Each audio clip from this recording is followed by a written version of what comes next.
Welcome everyone to today's virtual event, Leveraging Sustainability for Competitive Advantage. My name is James Burrow. I'm Director on BMO's Sustainable Finance team, and I'm pleased to be your moderator for today. I help BMO's North American commercial clients address sustainability opportunities and challenges as part of their capital planning and business strategy processes. Thank you to our panelists, our colleagues, and our clients today for joining us from across Canada and the United States. Whether you're just beginning your sustainability journey or already mature on that level, today's session is designed to offer insights that may help move that strategy forward. Our specific focus will be to highlight practical ways in which sustainability can support core business objectives, namely growing revenue, cutting costs, and enhancing brand value. According to a recent study conducted in February by our very own Climate Institute, which interviewed over 700 US and Canadian business leaders, 69% of respondents said they either already have a formal plan in place to address climate change or are developing one.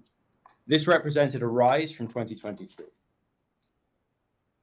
And while concerns about environmental impacts are a key driver, nearly half, or 45% of business leaders in the US and Canada cited customer pressures as the likely cause their companies will increase actions on climate over the next year. What's most encouraging is perhaps that 88% of respondents said they are confident their actions are making a difference. We're joined today by a great panel with deep experience translating sustainability best practices into sources of competitive advantage for their own businesses. Starting with Aysu Katum, who is Vice President of Sustainability at Greif. Greif is a US-based global leader in industrial packaging products and services with over 250 locations globally. Aysu leads the development and execution of Greif's sustainability programs with a particular focus on product environmental footprint reduction, sustainability-driven innovation, fair and safe labor practices, responsible sourcing, governance, and sustainability reporting. That's quite a handful, Aysu, and I'm looking forward to finding out more about that momentarily. Aysu has spent almost 15 years in progressively senior roles with Greif, prior to which she was focused on product development and sourcing at HP. Moving to Tim Faveri. Tim is Vice President Global Sustainability at Nutrien Inc., one of the world's largest fertilizer, crop input, and services companies. Tim leads Nutrien's environmental and sustainability strategy and performance. He is a seasoned business and sustainability professional with over 25 years of industry experience focusing on reporting and disclosures, carbon management, and value chain industry partnership development. Tim represents Nutrien on the board of directors of US Farmers and Ranchers in Action. Tim was previously at Maple Leaf Foods, where he led the organization to become the world's first major food company to be carbon neutral. Lastly, we go to Torsten Lichtenau, who leads the carbon transition practice globally at Bain Co. Bain is a top-tier management consulting firm with offices across 64 countries, and Torsten's clients include many Fortune 500 companies across different industries and geographies. Torsten supports these clients in embracing the value creation opportunity associated with decarbonization. He has a particular focus on decarbonization of operations, supply chain, and commercial excellence for low-carbon products. I hope that I got that all right for your introductions, but now I'm looking forward to engaging you all with some questions on the topics. And just a note, towards the end, we had some questions that came in ahead of the webinar from the audience. I'll aim to get to those at the end if we have time. Let's get started. Torsten, I'd like to start with you. Could you just start out by giving us a lay of the land as to what you're seeing across North America specifically? Starting with, what do we actually mean when we talk about sustainability? Why are companies pursuing sustainability initiatives, and what are they doing exactly? James, thank you very much, and it's a pleasure to be with all of you today. It's a great question. I think that the benefit probably of being based in the US, but having worked also across the globe, especially in Europe, and being able to compare and contrast, I think what we are clearly seeing is that the landscape of decarbonization has somewhat shifted in the last few months or few years. Clearly, the regulatory support is probably less strong in the US than it used to be. And at the moment, we can also see that topics like tariffs or fear around recession are crowding the CEO agenda. And so one could think everything is being pushed out. I think that would be completely wrong. I think that's not what's happening at all. And I think there are probably three key trends we are seeing in the market North America that are extremely relevant for the audience. The first one is, I think it's critical to the average sector and the speed at which they are moving on decarbonization. What we can see is that in select sector, the pull from regulation, the demands from customers and from consumer is still extremely strong. And I think we see really this decoupling across different sectors in terms of speed happening. So a good example would be plastic or packaging or automotive or machinery. These are sectors that have really embraced the carbon transition, see a significant potential into these, and are moving at pace. And if I double click on one, for example, packaging, what we can see is that clearly consumer have strong preferences around packaging. Often they mention, for example, paper or glass being preferred. So there's a bit of a competition across substrates happening. We can also see that half of the US population currently is covered by some form of regulation. That clearly does play a role. And we can also see increasingly that there is a need to be able to combine cost reduction and decarbonization. And so that's a good example where packaging is moving really at pace. So theme number one is really the different sectors are moving at different pace, but the ones that are deeply impacted continue to accelerate on the journey.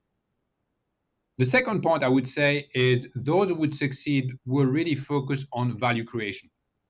I think we are beyond the time where we're just setting targets around carbon and decarbonization. People are now more thinking about how do I realize these targets, that they are still valid? How do I deliver? But also how do I monetize all my efforts? I'm investing quite a bit of money to decarbonize my operations, my supply chain. How do I make sure that I also get the upside from the customer or otherwise? And so most companies asking themselves, can I reduce cost and carbon in tandem? Will I gain market share or greater price premium if I have low carbon product? Can I access new source of financing if I'm greener? For example, green bonds would be a good example. Or will my investors value my company at a higher multiple if they think that I'm more resilient and can grow faster if I embrace decarbonization? And so a great example of this link to value creation is, for example, plastic, where we can see that all the plastic producers have really embraced the topic, have a very strong offering around recycling and low carbon, are trying to push it. When you start to talk about hundreds of millions of capex investment to get there, you need to have that link to value creation. The last point I would mention that I think is happening is you can't fight gravity. And what we can see that the economics is starting to shift in some sectors. So I will give you a couple of examples. One would be renewable energy. In the US, 90% of the increase in electricity capacity last year was from renewable. If you think about EVs, currently in some countries it's becoming the majority of vehicles sold. A good example would be China, with about 50%, or Norway. It's also increasing rapidly in North America. In the US, if you take EVs and hybrid, you're probably at 20%. So the good example here is you need to think about the economics and not fight gravity, but embrace gravity and accept where the economics are driving. So that, if you want, the three key trends we're seeing. Now, the point I would probably double click on is around commercial excellence. I think increasingly the discussion we're having with CEO and with clients is around how do I make sure that I'm able to get the commercial upside with my customers when I have low carbon product. And we did recently a survey of 500 buyers and sellers because we wanted really to compare and contrast between the two sides across key B2B sectors. And what we found was really interesting. And the data you can see here is for North America. Sustainability of operations tend to be the number 2 key purchasing criteria, and sustainability of offering the number 4 when we ask people how they will make decisions the next 3 years. We also ask them, but if it's important to you, would you make different supply decisions? And actually, 36% of them said already today they incorporate sustainability in the decision, and it will be 57% within 3 years. And we also asked them, but are you paying anything for that, or is just slightly shifting the decision, but you're not paying a premium? And we can see that half of the respondents today pay some level of premium, and that will move to 2/3 within 3 years. There's clearly always a say-do gap in terms of what people say they will be willing to pay, but there's clearly a willingness, if the value proposition is there, to actually select supply differently and pay a premium. That is very encouraging, and I think that's a key element to look into.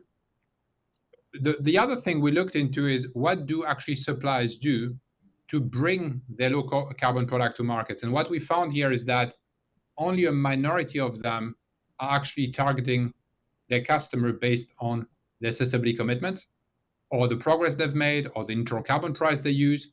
So most of the time, they probably go to the market without a sharp enough picture of who cares about low carbon product.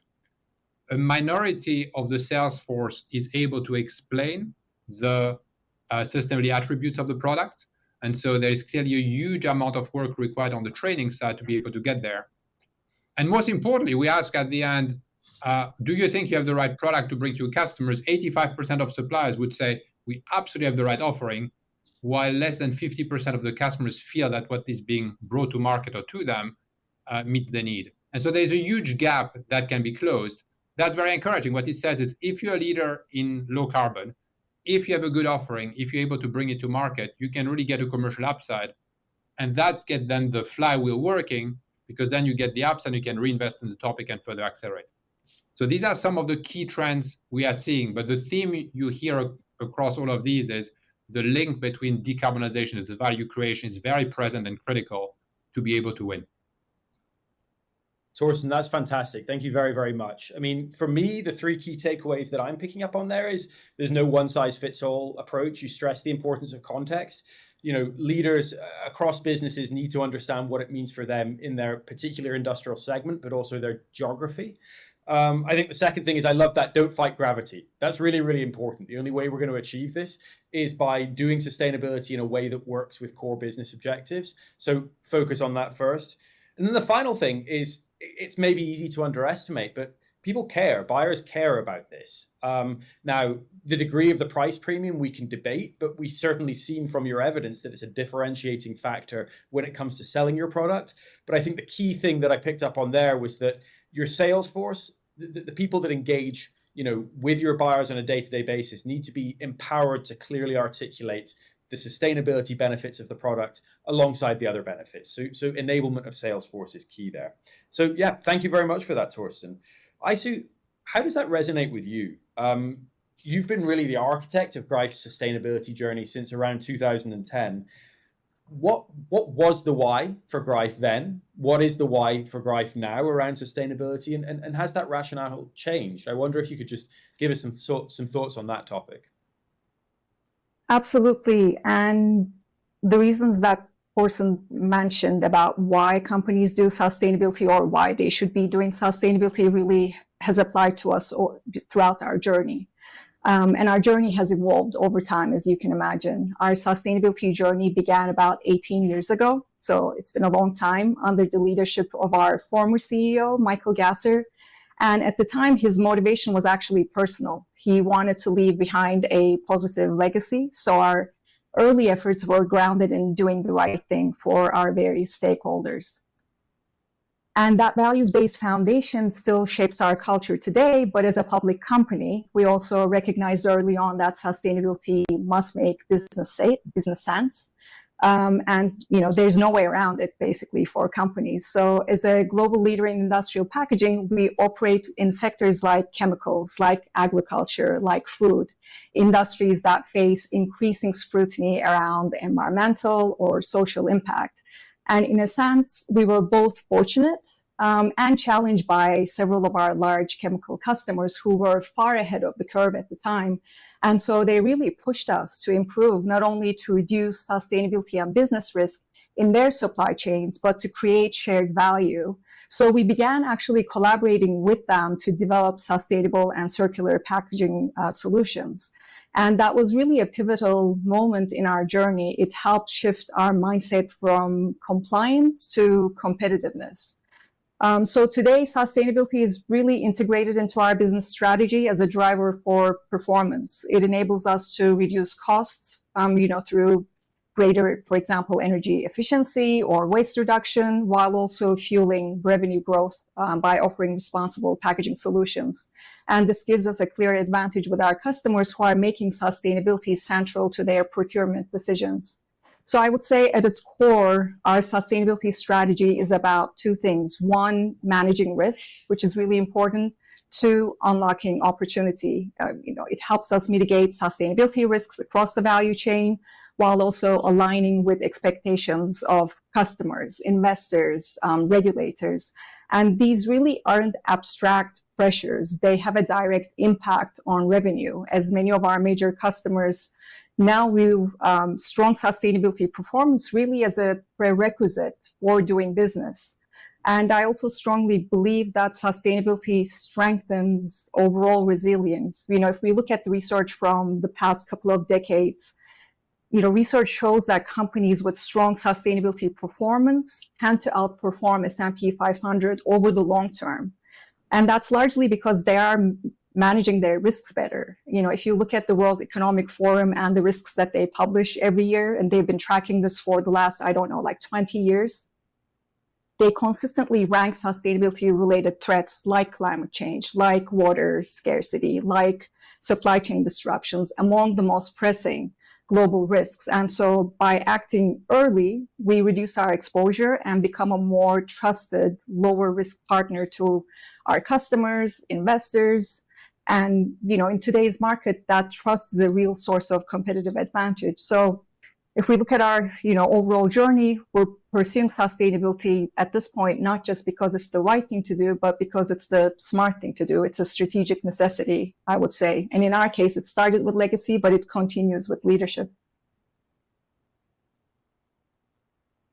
Thank you very much, Aysu. And the thing that I really picked up on here, and I don't want to just distill this down to a snappy soundbite, but that's kind of what I'm about to do, is your journey is compliance to competitiveness. It first started with something that you thought you ought to do for kind of moral reasons or regulatory reasons, but now it's really, really a source of competitiveness. And I love how you articulated that journey and articulated how it does give you that competitive advantage today. I'd like to kind of drill down on that point a little bit more. Could you give us kind of a concrete example of one initiative that you're particularly proud of, that really, really drove results that really moved the needle for you? Absolutely. And this will again kind of go back to what Torsten was talking about value creation, about low carbon products. So one of the things that I'm really proud of is how we have been embedding circularity in both our product innovation and also service model over the last, I would say, 15 years. So if you go back as early as 2009, we recognized that most of our environmental impact comes from two things. It's either the raw materials that we use, specifically, virgin raw materials, or what happens to our products at the end of their lives, so end-of-life product waste. So based on that recognition or those findings, we actually made two very strategic decisions going back to 2009, 2010. First, we focused on reducing our reliance on virgin raw materials. What does that mean? Well, for us, that meant innovating products that use more recycled content and also down-gauging, so using less material without compromising performance. Second, we built what we call our life cycle services network, which is a network of facilities in North America and Europe that collect used products and then recycles and reconditions them. So this circular model helps us to close the loop for our customers, especially the ones that really care about decarbonization and circularity. The business impact of that has been huge. We've mitigated exposure to raw material price volatility by using more of our own recovered materials. We've helped our customers meet decarbonization targets, regulatory demands, including some of the EPR or extended producer responsibility laws that are emerging in the US now. And in 2024 alone, we actually generated nearly $1 billion in revenue from our sustainability-driven products and services. So this isn't just good for the environment, it's a competitive advantage that delivers real commercial value. Fantastic, Aysu. Thank you very much. And I want to come back to you with just another quick question. It sounds to me like sustainability is something that you need to plan for over the long term and really excel in. But would it be fair to say that our audience on the call shouldn't be too concerned by doing everything at once? It's maybe a question of starting in a place where you can really add value and identify a niche where you can really kind of build your brand around, and then progressing from there. I'm just conscious that, given the degree of the excellence that we're seeing on the call here, it may seem overwhelming for some of our audience. Absolutely. And we started, and I'm sure every other company has too. When we first started, we only focused on energy, our energy consumption, and with only one region, North America. So making it as, as focused as possible, as manageable as possible. And it wasn't even looking at emissions, just energy use. What can we tackle? And we started with data, actually. Well, let's look at what our energy use is in our facilities. Let's try to collect some data. Let's figure things out. So definitely starting with one or two topics that are the most strategic for your company is what I would recommend. And, this is, for me, an overall recommendation. When you look at sustainability topics overall, there are like 150 sustainability topics that a company can focus on. So, really narrowing that down to what's strategic for you is what's going to be successful. Otherwise, we're going to be too out there and trying to do everything at the same time. I think that makes a load of sense. And I'm actually kind of linking that back to Torsten's point around don't fight gravity. Figure out what matters most to your clients, figure out what's going to help you drive revenue, what's going to help you cut costs, and what's going to be most central to your business model going forward, and then pursue it. But don't fight gravity. I love that. Tim, I'd like to move to you now. You've had a long career advancing corporate sustainability performance. You started at Tim Hortons, and I just want to make an aside for our American friends on the call. Tim Hortons is a really big deal in Canada. You may not be familiar with the brand in the US. I think there's some outposts in possibly Michigan or maybe upstate New York, close to the border. But probably the first thing you see after you get past security at a Canadian airport is Tim Hortons. So, if you ever visit, look out for that and know that Tim played a very central role in helping Tim's advance its sustainability agenda. But that's not the only company that Tim's been at. He's also been at Maple Leaf Foods. And as I mentioned, both of these are super, super recognizable brands in Canada. He's now at Nutrien, which is one of, if not the world's largest agricultural suppliers, and is listed on the New York Stock Exchange. Tim, I want to start with your perspective as a B2B buyer, not as a supplier, but a B2B buyer. Thinking back over your career at Tim's, at Maple Leaf Foods, and at Nutrien, how do you look at your supplier sustainability performance? What sort of things do you typically focus on? And how common is that practice of looking at supplier sustainability performance amongst large caps like the three companies that I just mentioned? Sure. Thank you, James. Yeah, that introduction kind of dates me a little bit in sustainability. And it's interesting because when you think about the issues that we're talking about, it's very different for every sector. In the food system, it's quite a complex value chain. And I think depending on where your company sits in that value chain, you have a different perspective with respect to supplier engagement, supplier programs. I actually, when as you described the companies I work for, I've kind of swum upstream in the value chain, starting at a restaurant and consumer brand, massive consumer brand in Canada, to not only a brand company at Maple Leaf Foods, but a food manufacturer of protein across Canada, now to a company that sits upstream of all the farmers that we serve that grow the inputs and the ingredients for food across the world. And it's a different perspective when you look downstream or upstream in your value chain. I would say that in general, I think North America is still lagging Europe with respect to sustainability standards, programs, initiatives, particularly in the packaging domain, as EPR is just starting to get hold in the United States. But probably, I would say, around 2000, 2005, when we started to look at supplier engagement, those kinds of indicators that large caps or big corporates would look at were based on risk and the basics like price, quality. If we're in the food system, animal welfare, food safety, these kinds of things a big branded company will need to control those risks associated with their business through their supply chain.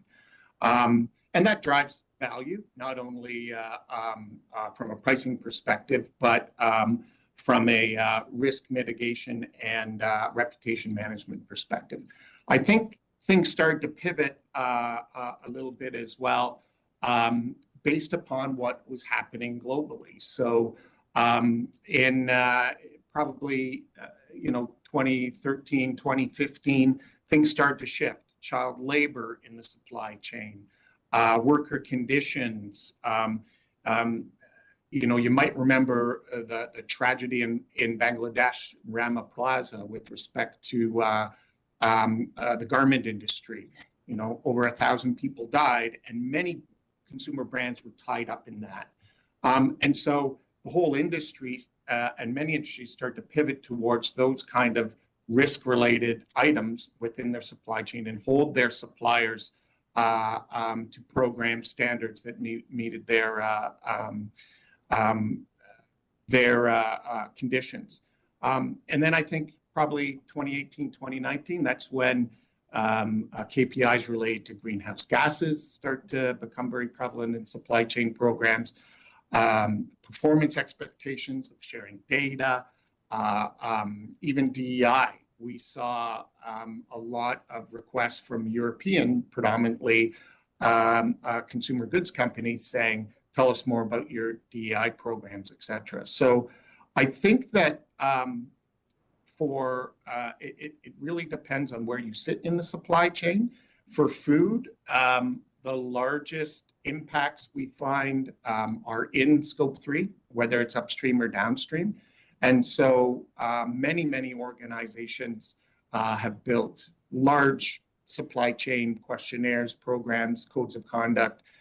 Some of the big ones like Nestle comes in a book where others are a one-pager, right? But as a company sitting somewhere along that value chain, you're going to have to know and respond to those requests accordingly.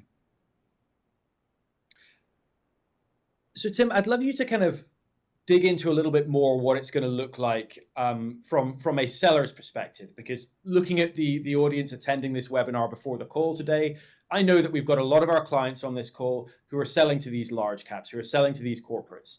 Now, what does it actually look like when a large corporate buyer starts implementing these sustainability initiatives? Is it just they drop a hammer on the supply chain and they say, you need to comply with X by this date, or we're going to look for other suppliers? Or is it a much more kind of gentle experience whereby there's communication and these large corporates aim to assist their supply chain through that journey? Is there even merit in suppliers reaching out to their buyers and talking about the sort of sustainability initiatives that they might be considering and figuring out what's most material to their clients? I'd love for you to just reflect on your experiences with that. I think you basically summarized what happens very, very succinctly. I think it's all over the map. There are some big corporates will say, this is the way we do business, you must comply. There are others, and I was part of them, where we would engage with our key suppliers to ensure they'd be able to meet new requirements that we might be considering to roll out. And that is often done through an auditing system that they would implement. So you say you're doing this on quality, well, we're coming right into your operation and auditing that. And you must make yourself amenable to that. So it is all over the map. I think that many of the big globals are quite collaborative. Walmart, for example, has a massive organization that they've stood up called the Sustainability Consortium, where they get their suppliers together, their key suppliers together. They work on data on overcoming barriers and challenges for them to meet the requirements of being a Walmart supplier, et cetera. Hand out rewards for the top performers in those categories. So I think it's a little bit all over the map, but for sellers in this complex space of the food value chain, linking up with your buyer's sustainability department, and understanding what their key risks and opportunities are would be great advice, so that you can present your position to them to meet their needs. Yeah. Thanks very much for that, Tim. I think that's really helpful. Torsten, I'd like to come back to you now. For those clients in the audience who are wondering where to start, or even maturing their sustainability from some work that they've initially completed, what kind of practical advice can you give? I know you're a strategy consultant, so are there any no regrets moves that most or all companies should be taking right now? And are there common pitfalls that can be avoided or can be easily short-circuited? I'd love to just get your sense of practical advice that can apply to many companies of what they should be doing. It's a great question. I think we always aspire to be a pragmatic strategy consultant. So I think there are probably 4 or 5 no regret moves that would suggest. The first one is probably building on the point that Tim was making, is do the hard work to understand how does decarbonization link to value creation in your industry? Where does your industry stand on sustainability? Is decarbonization a topic, or other topic related to sustainability more important? And why would you do that? Is it more a risk mitigation point? Is it more complying with regulation? Is it that your customers will be asking for it?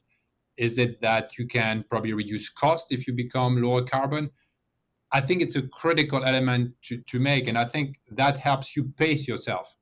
It's not that decarbonization is moving to the maximum speed all the time. You need to understand, where is your industry? Are you moving at a pace that gets you slightly ahead of the pack, but not so far ahead that actually you can't continue with the momentum? That's point number one. The second one is, a no regret is, where can you reduce cost and carbon in tandem? A good example would be energy efficiency, is probably where people are going. There are a lot of innovation happening in this space where you can actually drive energy efficiency to the next level. The more you can actually combine the two, the easier it is to make progress at a fast pace and in a way that is absolutely palatable for the business. The third one is, I think it's critical to engage customers on what they need. What do they expect today, but also in the future? What you don't want to do is to be on the back foot and end up in a situation where either you lose market share or you get presented with a request that you can't fulfill. And so engaging proactively with customers is the third thing I would suggest to do. The fourth one is probably around regulation. Clearly, regulation will vary by clearly country, but also by state when you think about the US. Understand regulation, where potentially pushes you in one direction, but also any subsidies available, and making sure that you leverage that to the maximum extent would be the fourth one. And the very last one I would suggest is engage business leadership. What you want to make sure is that you deepen the understanding of sustainability and why it's a business drive within leadership. Get the buy-in, because then you can move faster. So this would be probably the 4 or 5 no regrets move. In terms of potentially pitfalls that we see, if I just highlight a few, is I think, Aysu, you made a great point, which is moving from compliance to value creation. I think that's one of the key things. If you can't make that move, I think you quickly get stuck. And so that's one pitfall sometimes we see. It's just about reporting instead of doing something. The second one is overly focusing just what should be the target. The target is important, but you need to deliver it. And so make sure that you pivot at the right time between having a target and going somewhere. And the last one I would say is under-investing in engaging the leadership. If the topic stays within the sustainability function and doesn't permeate across the business, it would be very hard to get the buy-in, to get the investment to accelerate, and to make it relevant for customer. That's the last pitfall we see sometimes that is important to avoid. So some of the key themes, which I think are quite pragmatic, and I think the sentence we tend to use is, be a visionary pragmatist. You need to know where you're going, but in the end, if you can't make it work day in, day out, you won't make the progress you need to make. Torsten, if that's okay, I want to follow up with an unscripted question and just put you on the spot here. So let's see how this goes. I'm conscious that all of us on this call sit in multinational companies who have the resources to create sustainability teams, but I'm conscious that our audience, that may well not be the same circumstance for them. They may have the capacity to hire one person to cover sustainability topics, or they may not have that capacity. Now, sustainability is obviously competing with many, many other topics on the CEO's agenda. For your sort of mid-market, medium-sized enterprises across North America, can you offer some practical thoughts on like how they would implement this in an environment where they're competing with other topics for a CEO's time, for resources, and for when, staffing and FTE are constrained? Like, what have you seen from some of your kind of mid-sized clients as they look to implement these agendas? We do that a lot. Work, for example, a lot with private equity. When you have portfolio company or probably of smaller size and need to do it, you clearly need probably one or two people really focusing on the topic with a deep expertise. So that you do need, but you can be selective in this investment. I think that to manage to get some leverage is engaging the business and make it relevant for them. Because I think where you can get a force multiplier, if you get some key functions within the line, being procurement or sales or strategy, starting to co-own the topic and embed it to the agenda. Instead of being something that comes on top, it's something that actually helps them accelerate their agenda. When we think about selecting suppliers, that's one of the criteria. When we think about strategy, it's one of the key growth driver. When we think about selling, that's part of a value proposition. The more you can embed into the business, the easier it is not to ask for more FTEs, but to get it to work. And I think to capture the CEO, I think I've seen the CEO agenda, I've seen two things working well is linking explicit to the strategy, not probably coming up with a sustainability strategy, but to say as part of our strategy, this is where it fits. And I think the voice of the customer is the other one. I think CEOs do care about one thing, which is the customer and fulfilling the customer needs. The more you can bring to life why it's important to them, the more you'll get the attention. That's how pragmatically I would try to do it. Torsten, that's good to hear, because just being candid, that's what I try and do at BMO. You've got to find the champions in the business. You've got to find the people in the business that really understand how it integrates with their day-to-day, how it can add value for their clients, how it can improve, their brand and their standing with those clients. Because, all of us are in big corporations, but no big corporation has an enormous sustainability team. So you really, really need to engage the whole of the business in it and integrate it into their day-to-day operations. Aysu and Tim, I provided a very short reflection. I wonder if I could, kind of press on you both to just reflect on what Torsten had said there, with regards to how this, operates in your business. And Aysu, maybe I'll start with you first, if that's okay. Absolutely. And maybe I'll continue on what Torsten was saying. When we started sustainability, I was the only person working on sustainability for about 7 years.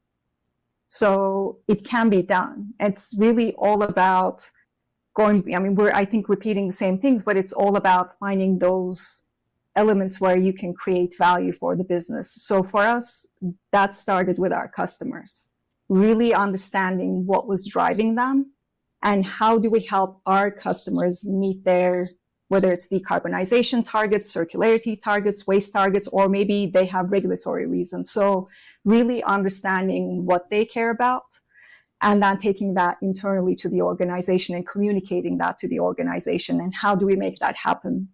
So it's really identifying those opportunities everywhere in the organization where you can create value. So if we talk about energy efficiency, there's a direct impact there, obviously, to the bottom line. If we're talking about, for example, energy demand programs, we have about 17 facilities that have enrolled in energy demand programs in North America. If every facility, participates, that's about $4.5 million that we are going to earn just from participating in this program. And there's really nothing much that you need to do. So it's really identifying these opportunities where you can show real value, quick wins that you can deliver to, the executive leadership team, to different parts of the business. So it really resonates with me. But it's possible, even with one person, it's possible to make progress. And then as you show the value that you're creating for different parts of your organization, then, the team starts growing and the types of things that you can do also start growing. Thank you very much, Aysu. And Tim, maybe we'll go to you next. Sure. All great points. I don't know if I can add much else, maybe a little bit of color commentary. Over my career, I've always liked to try and frame sustainability into the language that's best understood at the C-suite. And what's that? It's what's material to the company, what are the risks, and what are the opportunities, right? So we present a sustainability strategy or a roadmap or action plan. We're addressing those three things. What are the risks? How are we going to mitigate that or lessen those? Where are the opportunities? And what we're focusing on is actually material to the organization.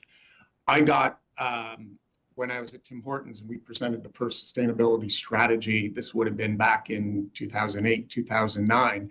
The feedback that we got from the board, I'll carry with me, for my career. And they said, we love this strategy because you didn't try and boil the ocean.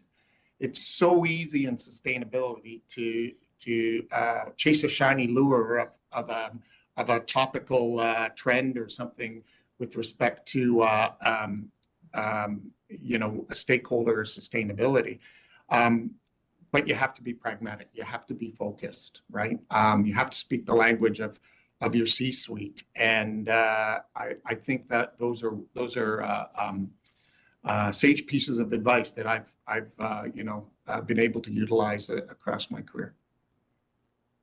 This is fantastic. I mean, what I'm taking away is that the world is changing. Sustainability is a theme that is not going away. You see it across customer sentiment and how you sell your products. You see it across regulation. You see it in politics. It is changing. I'm almost seeing an image of the sustainability kind of leader within an organization being the person that looks out across the horizon, see those changes coming, and then partners with the businesses on how it impacts that business, how to mitigate the risks that are coming down the pipe, and maximize the opportunities. But again, core theme that I'm seeing across all of this commentary is it has to come back to business fundamentals. It cannot be at odds with business fundamentals, which for us at BMO at least, and I think for everybody else on the call is very important. I'd like to come back to you both again, Aysu and Tim, and really press you on one or two practical pieces of advice that you can leave our audience with today. My hope when setting up this webinar was that it could be as practical as possible, and I think we're achieving this, but we've got a combined 40 years of experience in sustainability across both of you. I would love for you to impart some lessons and wisdom to the audience today. And Tim, maybe we'll go to you first. Sure. I think in particularly in today's economy in North America, probably more globally, a lot of colleagues that I've worked with across different sectors as part of sustainability roundtables of my peers, we have a collective feeling that sustainability has kind of moved into recessionary times as well, right? So that way, I think the bit of advice that I would provide is stay focused, stay pragmatic. Like we've said over and over, stay focused on what is of value to the organization, right? And creates value. So the other thing is think long term. So we have to report on a performance on a quarterly basis, and often value is not generated from a sustainability initiative or program for many quarters, sometimes many years. So you have to have that data and narrative in place. I think what is going to serve companies well into the future is taking a long-term viewpoint of sustainability and understanding that it is a lot longer than, let's say, the next 4 years, where the pendulum has kind of swung out of favor. Thank you, Tim. Aysu, yeah, I'll build on that. One of the points that we've already actually touched on, and for us, this has been a big learning, which is going back to trying to focus on everything all at once doesn't work. I think there was an HBR article where they talked about how sustainability strategy fails because companies treat everything as material. And we've actually done recently a double materiality assessment where they have identified 80% of the topics as material. Obviously, you can't concentrate on 80% of topics. So be focused. Do you mind if I just interrupt you there? Could we just unpack that term double materiality assessment? Just want to help the audience understand, for those that haven't come across that before, what we're talking about there. Absolutely. So in the past, it used to be just materiality assessment, where basically you are trying to identify the most important issues, most important sustainability issues for your company, the most strategic ones. And you go about doing that by doing research, online research. You interview various stakeholders, customers, investors, the communities where you operate. So basically gathering all that information to identify what's really important for your organization, and doing the same with your internal stakeholders as well. Now we have double materiality assessments. So it's broader in scope. It's also looking at financial impact of your material risks. So it's much broader in scope, and it's actually part of a regulation that's coming out of Europe. So companies that have a certain size of an operation in Europe, or they may be global companies, but they still operate in Europe, actually have to go through this assessment process. But ultimately, you again identify the most important issues for your company that you should be focusing on. So in theory, you should be narrowing down those topics. But what happens is, as you work through with third-party agencies, or you're doing it internally, you realize, about 90% of these topics, according to the guidelines, are material. Well, that's still a lot of topics. So you, again, really need to narrow down your scope and really choose the 4 or 5 topics that you can really make a difference in. And that's valuable for you, that's valuable for your stakeholders. I hope that makes it a little bit more clear. And then the second thing that I always, talk about is data. Invest in data early, because if you don't have data, you don't know where you stand, you can't make progress, and it will really go a long way, again, in meeting regulatory environments. And I know that, in the US, the pressure is off a little bit, but there are still regulations in the US too, coming out of California. You have EPRs at the state level. So investing in data is going to be really important. Maybe I can give a very quick example. When we looked at our facilities, we have a zero waste target for all of our facilities. And when we looked at our sites in the US, how much money are they spending on waste disposal? We identified 2 facilities producing the exact same product in the same region. One facility is paying 5 times for waste disposal per unit of product versus the other facility. Without data, we would not have recovered this gap and this opportunities. And by recovering the gap, we were able to basically transfer best practices from one facility to the other. So that would be my second piece of advice. I love that example, Aysu. I think that's a great place to finish on. So that does wrap up the panel discussion. Thank you very much, Aysu and Tim and Torsten, for your contributions. Really great discussion, I thought. So thank you. We do have time for a little bit of Q&A at the end. I picked out a couple of questions that had been submitted ahead of time. The first question was a great one from Michelle at the Wasmer Company. And it's a longer question, but I think it's really worth reading out in full, because Michelle really hits a lot of the issues on the head here. So I will quote, we see many manufacturers and industrial companies are interested in sustainability projects, whether those be energy efficiency upgrades, emissions reduction strategies, or operational improvements. However, many of these projects often deliver an ROI over a longer term, 12 months plus, while leadership teams are under pressure to meet short-term budget goals or avoid large upfront investments. How do you recommend companies balance the need for short-term financial performance with long-term value of sustainability investments? I think we see this all the time. I expect our panelists will be familiar with that challenge. So I think it's a great question to highlight. I'll start with a few perspectives in terms of what we see from BMO with our clients. And then maybe, if panelists want to jump in and add anything themselves, we can do that.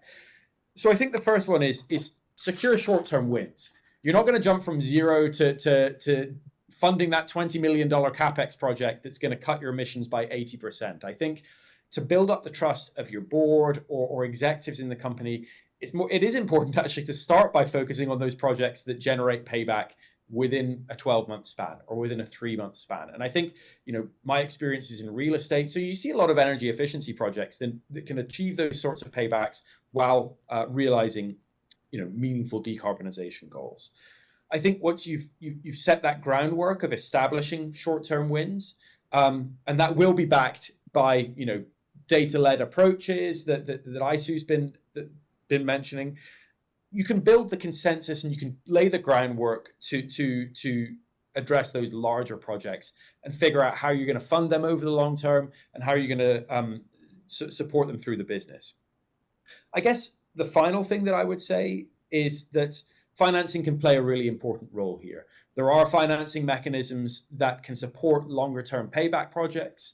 Sometimes that would be, project finance, where there is limited recourse back to the company. Sometimes it might actually be as simple as, rolling the costs of this longer term payback initiative that you're doing into a commercial mortgage, for example, that amortizes over 25 or 30 years. So the financing is matched with the payback.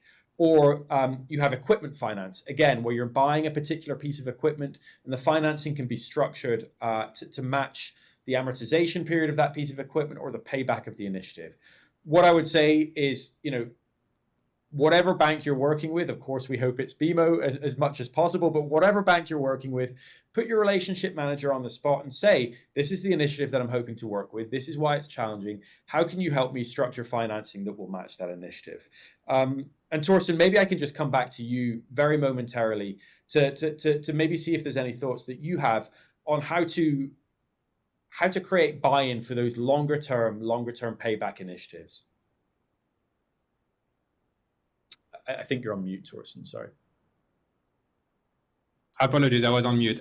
So I think you covered some of the key points, maybe a few builds. One is a point that Aysu made. Often what we can see is the same lever being pulled across different facility operations, sometimes at very different cost. And I think increasing the learning across the organization is a very good and pragmatic way as a first step to get more project over the line. That's number one. The second point you made around financing is key. I think we see more and more business models evolving, where we can see people using OPEX saving to finance the CAPEX. And I think there are many more business models we've seen appearing in the past year or two that I think are very attractive, and clearly banks play a critical role in doing that. The third one, which is interesting, we see AI actually playing increasingly a huge role. If you take, for example, all your utility bills and start to apply AI and compare and contrast across facilities, I think we see now an ability to discover efficiencies that people have not seen before and justify larger projects that in the past felt out of reach.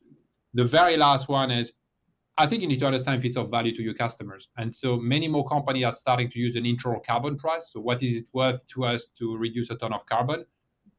If you think there is value to your customer, you should put that in the business case. That's absolutely critical. So these are probably the 3 or 4 things that we've seen people doing in addition to the great points you've just made. Perfect. Thank you very much, Torsten. Second and final question. It's a bit of a topical one. It's one that obviously can be quite hard to avoid today. And it's from Donald at Energy Futures.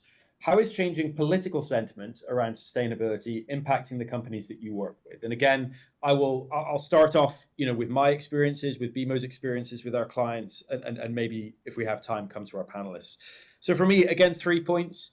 What we're seeing, and this is backed by BMO's Climate Institute survey, which we undertook in February 2025. Again, 700 business leaders across the US and Canada. So a really, really broad survey, a survey we put quite a bit of effort into. Most companies are just not changing course based on political sentiment.